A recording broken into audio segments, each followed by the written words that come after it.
সুপ্রিয় দর্শক, আসসালামু আলাইকুম। আমাদের ইতিবাচক থাকতে হবে, মাত্র তো শুরু, বলেছেন হামজা চৌধুরী। বাংলাদেশের জার্সিতে ৩ ম্যাচ খেলে ফেলেছেন ইংলিশ চ্যাম্পিয়নশিপে খেলা হামজা চৌধুরী। এর মধ্যে একটি করে জয় ও ড্র ও হার আছে। ৩টি ম্যাচে নিজের সেরা পারফরমেন্স উপহার দেখিয়েছেন হামজা চৌধুরী। এশিয়ান কাপ বাছাই পর্বে সিঙ্গাপুরের বিপক্ষেও সাবলীল ছিলেন তিনি। তবে ম্যাচটি জিততে না পেরে পুরোপুরি হতাশ হননি তিনি। সামনের দিকে চোখ রাখতে চান তিনি। আগামী অক্টোবরে এশিয়ান কাপ বাছাইয়ে 2টি ম্যাচ রয়েছে বাংলাদেশের। প্রতিপক্ষ হংকং। ম্যাচটিতে লড়াইয়ের প্রতিজ্ঞা হামজার।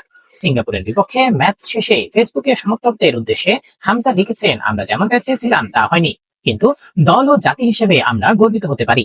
আমাদের ইতিবাচক থাকতে হবে, কারণ এটা তো মাত্র শুরু।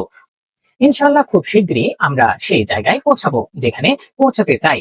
ভালোবাসা ও সমর্থনের জন্য হৃদয়ের অন্তঃস্থল থেকে ধন্যবাদ। দেখা হবে অক্টোবরে। সুপ্রিয় দর্শক, এই ধরনের মজার মজার খেলা সংবাদ পেতে আমাদের সঙ্গেই থাকুন। ধন্যবাদ। আসসালামু আলাইকুম।